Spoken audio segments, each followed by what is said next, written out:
রাফি, আসলে আমরা যদি বলি যে সুনামগঞ্জের যে বন্যা পরিস্থিতি সৃষ্টি হয়েছিল সেটা কিন্তু আসলে ইতিমধ্যে উন্নতির দিকে গেছে। বিশেষ করে যে নদীর পানিগুলো আসলে বিপদসীমার উপরে ছিল সেগুলো আসলে বিপদসীমার নিচ দিয়ে প্রবাহিত হচ্ছে। সেই সাথে জলের পানিতে যে সড়ক যোগাযোগ কিন্তু আমরা বলেছিলাম বিচ্ছিন্ন হয়ে পড়েছিল।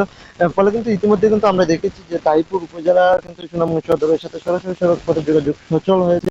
পাশাপাশি দরাবাজারের কিন্তু যে ৫টি ইউনিয়ন যোগাযোগ বিচ্ছিন্ন ছিল দরাবাজার উপজেলার সাথে, সেটা কিন্তু সচল হচ্ছে। সেই সাথে আমরা যদি বলি যে ৪০ আসলে ৭ উপজেলার সাথে বিচ্ছিন্ন ছিল সেটিও সচল হয়েছে। অর্থাৎ পানি যেহেতু কমে গেছে সেই ক্ষেত্রে কিন্তু আসলে যোগাযোগ ব্যবস্থা ইতিমধ্যে সচল হয়েছে। পাশাপাশি আমরা যদি বলি মানুষের যে জন্য এখন নতুন দুর্ভোগ হয়ে দাঁড়িয়েছে, কিংবা দুশ্চিন্তার যে বিষয়টি হচ্ছে তাদের, তারা এই পানি যেহেতু বসতিটা থেকে নেমে গেছে, সেই ক্ষেত্রে আসলে তারা এখন আশ্রয়কেন্দ্র থেকে, কিন্তু আমরা দেখেছি গতকাল থেকে আজ পর্যন্ত কিন্তু প্রায় আশ্রয়কেন্দ্রে আশ্রয় নিয়েছিলেন ২০,০০০-এর উপরে মানুষ। তাই এখন কিন্তু সেখানে প্রায় ১৫,০০০ এসেছে। সেই ক্ষেত্রে কিন্তু আশ্রয়কেন্দ্র থেকে আসলে বানবাসী মানুষরা প্রায় তাদের আপন ঘরে অর্থাৎ নিজ যে ভবনে ফিরছেন। তবে সেখানে ফিরে আসলে তারা নতুন যে দুশ্চিন্তায় পড়েছেন, যেহেতু তাদের বসতিটা ঢলের স্রোতে কিন্তু আসলে ভেঙে গেছে। পাশাপাশি তারা যেটি বলছেন যে তাদের যে আসবাবপত্র রয়েছে সেটি আসলে প্রায় ভাসিয়ে নিয়ে গেছে এই বানের জলে।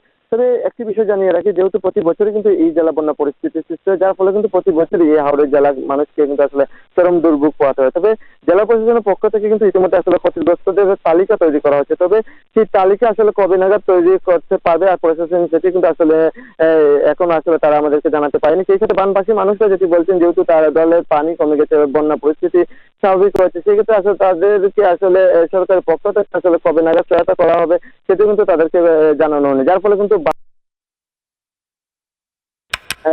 এখন আসলে বসবাস করছেন। পাশাপাশি আরেকটা বিষয় জানা হচ্ছে, পানি উন্নয়ন বোর্ড যেটি বলছে যে ইতিমধ্যে আসলে সুনামগঞ্জে বন্যার কোনো সংখ্যা নেই। সেই সাথে ভারতের যে চেরাপুঞ্জি রয়েছে সেখানেও কিন্তু আসলে বৃষ্টিপাতের পরিমাণ খুবই কম, যার ফলে আসলে এই জেলা আসলে আপাতত আসলে বন্যার ঝুঁকি মুক্ত রয়েছে।